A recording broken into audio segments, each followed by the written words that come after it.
A little girl stood in a cemetery, clutching a flower. She looked up at a boy, smiled shyly, and confessed that she liked him. She was only 5 and the boy was her cousin. Years later, in 3rd grade, she wrote another confession on a folded note and passed it to a classmate. The boy said he liked her too, but he transferred schools days later. From then on, Park Se-ri grew up believing that love never stayed. As she entered high school, her curly hair stood out next to her twin sister Hae-ri's straight, silky hair. Their mother clearly favored the polished sister, and Se-ri often felt overshadowed. One morning, the sisters argued over a music player while their parents shouted from the kitchen. Se-ri's friends called her from outside, and she ran out with a comb still stuck in her hair. On the way to school, her friends teased her about her wild curls, comparing her again to Hae-ri. At school, a boy carrying bags for Se-ri's friend group trailed behind them as they laughed. Suddenly, a commotion at the school gate made everyone turn. The popular student Kim Hyun had arrived, tall and confident, waving to someone. Se-ri froze when she realized he was waving at her. Her friends gasped and began gossiping immediately. That afternoon, they whispered about the beach trip from the day before. Se-ri had seen a boy rising from the water, sunlight flashing off his hair. He was Han Yoon-suk, a quiet student who rarely spoke. She had assumed she was alone at that beach, but their meeting stayed in her mind. When she checked the evening study hall list, she noticed Hyun's name on it. Only the top 100 students were admitted, and rumors said that many couples had confessed there and started dating. Se-ri's talkative friend Sunji joked that Se-ri should aim to get in too. The teacher entered with unexpected news: a school field trip was approved. The class cheered, only to be assigned double lines of writing as a penalty for their noise. Later, the group crowded the basketball court to watch Kim Hyun play. Se-ri sneaked away to the canteen, bought a can of water, and wrote her name on it, hoping the shopkeeper would hand it to Hyun. The owner refused, saying too many girls had done the same. Embarrassed, Se-ri drank the water herself and turned to leave. There she bumped into another girl, In-young, whose short, curly hair looked even wilder than hers. After school, Se-ri went back to the beach, placing her uniform neatly on a rock, hoping Hyun might somehow see her name tag and remember her. A gust of wind blew her clothes into the sea. She slipped into the water. She swam after them and noticed a boy floating motionless beneath the surface. Not knowing how to swim well, she struggled but managed to drag him to shore. As she leaned to check if he was breathing, he suddenly woke, and she reflexively slapped him in shock. The boy sat up coughing. It was Han Yoon-suk. The next day, a rumor spread that a new transfer student was joining their class. The teacher introduced a boy with a cast on his leg, Yoon-suk. Se-ri immediately recognized him as the one she had saved. Her friends surrounded him with questions while she pretended to act casual. Someone whispered that he had repeated a year, so Se-ri teasingly called him older brother. When asked about the beach incident, he only said he disliked the ocean. Heavy rain fell the following morning. Sunji and others worried about Yoon-suk hobbling on crutches. Se-ri offered to hold his umbrella, and Sunji carried his bag. During lunch, they stood in a long cafeteria line, and Se-ri's group decided to bring food to Yoon-suk because of his injury. He thanked them, and the girls took advantage of the moment to ask for ice cream later. Se-ri's friends, joking about her saving him, forged a fake name tag to replace the one she lost in the sea. They laughed when Yoon-suk overheard and quietly pocketed her real tag, realizing what it meant. Later, Hyun's basketball accidentally struck Se-ri on the head. Dazed but thrilled, she believed it was intentional, thinking he passed her the ball.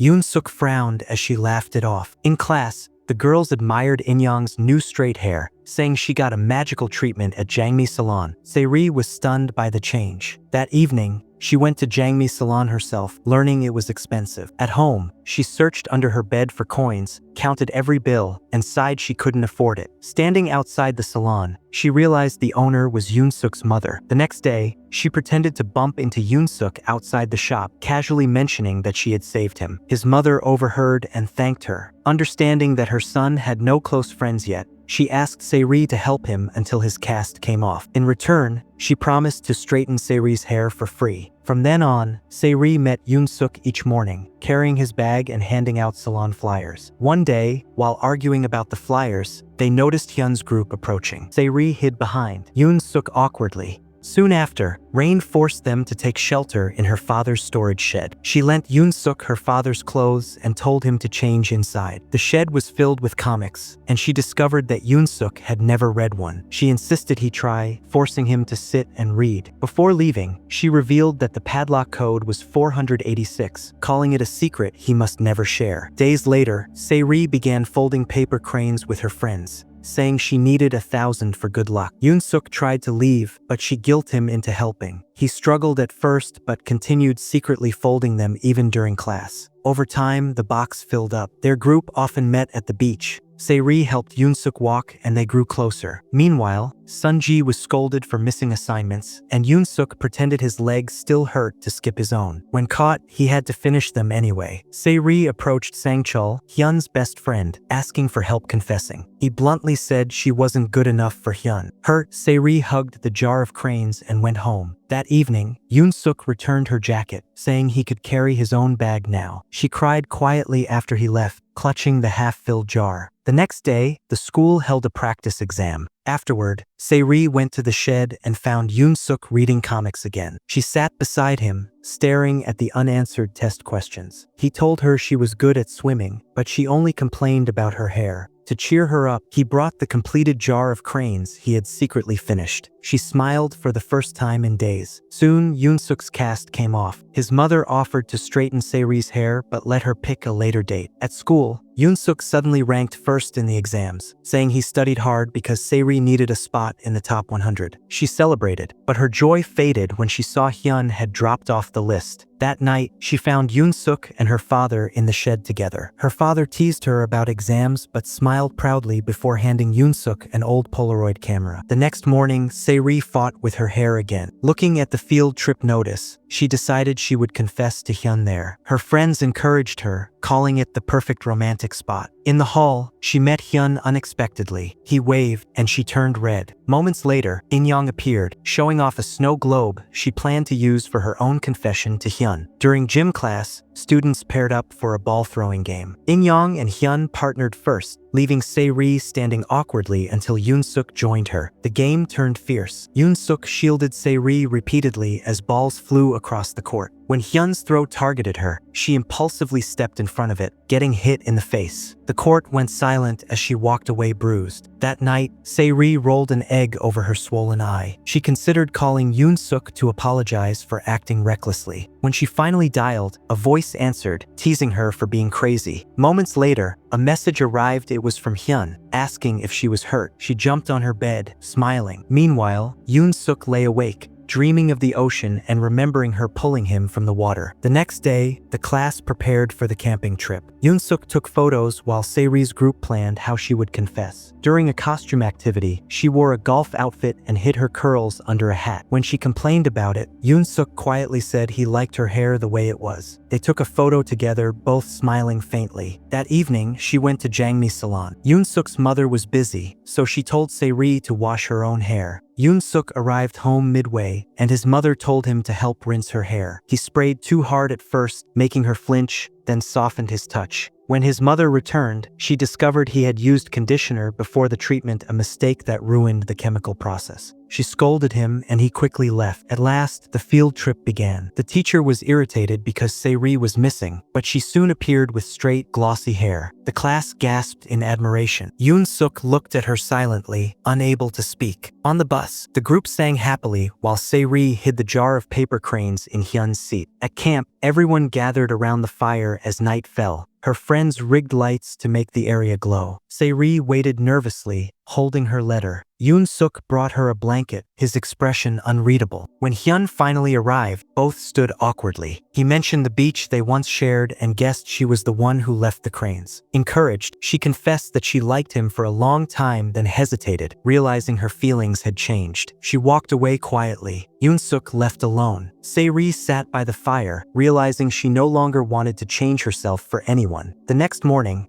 she saw Yoon-suk board the bus without greeting her. She sensed something had shifted. That evening, the rain returned, and Se-ri studied at her desk when she heard footsteps outside the shed. Yoon-suk walked in, still silent from the trip. Se-ri looked up, told him she had bought 2 new comics, but she was studying and couldn't read them yet. Yoon-suk sat quietly beside her, opened a notebook, and began to study. The silence grew heavy until Se-ri finally asked if he was curious about her confession. Without looking up, he said nothing. She said she didn't actually confess, that she decided to focus on exams instead, and asked him not to tell anyone because her friends would be disappointed. Yoon-suk looked up and smiled faintly, relieved. Se-ri then told him to buy her a big marshmallow on the day of her college entrance exam. He nodded and promised he would. From then, their days passed in routine classes, mock exams, and quiet walks home. There were only 8 days left before the big test. Everyone in the class studied hard, except Se-ri and Sunji, who kept losing focus. After school, they saw In-young standing with Yoon-suk near the gate. Se-ri slowed, uneasy, and walked past them without a word. That night, Yoon-suk went to a convenience store and bought a large marshmallow. When he returned home, his mother, Jang-mi, was surprised. He told her he was preparing for something and added that he planned to take the college entrance exam next year after all. She smiled quietly, knowing he had found new motivation. The next evening, Se-ri was packing her stationery when Yoon-suk showed up with the marshmallow. She laughed, surprised he remembered. When she asked about meeting In-young, he gave a vague answer, saying it wasn't important. Then he wished her good luck and left in a hurry. The morning of the exam, the house was busy. Her mother prepared food for both Se-ri and Hae-ri. Because Se-ri's test center was far, her mother offered to drive her, leaving their father at home complaining of a stomachache. At the test venue,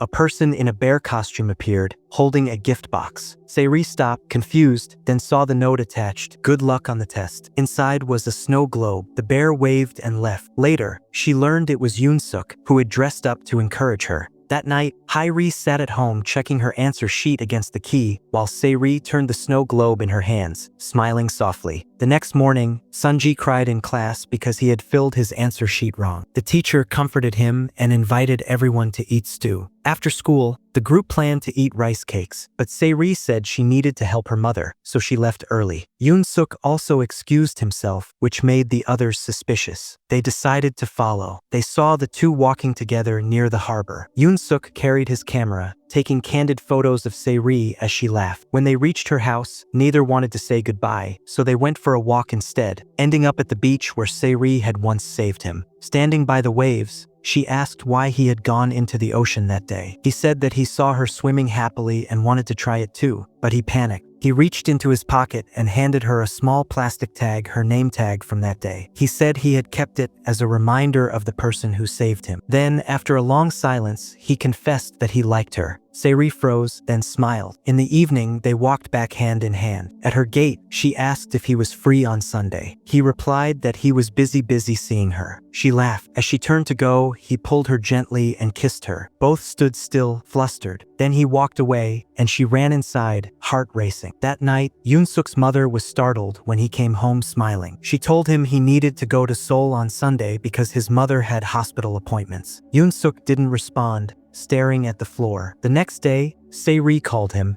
excited about their date. He didn't mention the hospital. She then called her friends, asking for their help to set up the confession spot. That night, her family lay outside in sleeping bags looking at the stars. Se-ri listened quietly, daydreaming about Sunday. On Sunday morning, Se-ri's friends worked at the beach, hanging decorations and preparing music. They treated it as their last student project. When Se-ri arrived with Yoon-suk, they hid, watching closely. Se-ri sneezed loudly to signal them. They cheered softly, ready to play the music. But as she looked at Yoon-suk, she felt the timing wasn't right. To signal her friends to retreat, she leaned forward and kissed him instead. The group hiding behind the rocks misunderstood and thought it meant to start the music. Laughter echoed faintly in the distance. At that moment, Yoon-suk's phone buzzed. He stepped aside to answer. Se-ri gave another signal, and her friends finally stopped the music. When he returned, his face had changed. He apologized and said he had to go to Seoul immediately. His mother was hospitalized. She tried to hide her worry and told him to hurry. That night, after cleaning up the beach, Se-ri sat with her friends, who tried to cheer her up, saying she could confess again later. Meanwhile, Yoon-suk arrived at a hospital in Seoul. His mother had fallen down the stairs. His father, a doctor, was there. Yoon-suk refused to greet him. His father scolded him harshly, blaming him for everything, for failing exams, for not taking care of his mother. Yoon-suk stood silent, fists clenched, as his father shouted that he was useless. The next day, Se-ri went to Yoon-suk's house but found it empty. Realizing something was wrong, she took her savings, bought a train ticket, and traveled alone to Seoul. At the hospital, she asked the receptionist for a patient named Jangmi, and finally found Yoon-suk sitting outside a ward, head lowered. Through the window, she saw him sitting beside his mother's bed, crying. His father entered and told them they would move to America immediately, saying it was the only way to escape their problems. Yoon-suk begged to stay in Busan, saying he wanted a normal life there. His mother said nothing, torn between them. Se-ri didn't go in. She watched quietly from the hallway. Then she left a voicemail, saying she understood and that she liked him a lot, but it would be better if they didn't see each other again. Her voice trembled, and she cried as she hung up. Inside the room, Yoon-suk heard her message through the wall. Se-ri returned to Busan alone. Months passed. Graduation day arrived. Se-ri wore her hair slightly curly again and accepted her diploma. Her friends cheered as the teacher called her name. Later, she sat alone in her father's shed, flipping through the yearbook photo where she and Yoon-suk stood side by side. On the shelf, she noticed the notebook she had once given him to use for writing lines. When she opened it, she found pages filled with his handwriting. He had written about her, how he liked her smile, how she made people laugh, how she made him want to try again. He wrote that she had saved him from the ocean once, but really, she had saved him from the fear he carried every day. The last words on the final page read, "I love you, Se-ri." Tears ran down her face as she hugged the notebook. Time passed again. Se-ri entered college, studying marine sports. One weekend, her friends arranged a blind date for her at a seaside cafe. She refused but was dragged there anyway. The cafe owner had reserved a table facing the ocean. She sat there, staring at the waves, remembering everything: the cranes, the beach, the shed, and the snow globe. She sent a text to her supposed date, saying she wasn't feeling well and couldn't stay. A reply came, "You look fine to me." She turned around and saw Yoon-suk standing near the door, holding a familiar camera. She ran to him and hugged him tightly, apologizing for everything she said in the voicemail. He smiled, saying he had heard the other message, the one she tried to delete. He handed her a glass jar filled with the same folded paper cranes. She held it close as he confessed once again that he loved her. Her friends burst from the corner, shouting and clapping, laughing that Se-ri finally had a boyfriend. From then on, Se-ri and Yoon-suk were together again, often returning to her father's shed to read comics and take photos. The curls in her hair returned naturally, and this time, she never tried to change them again.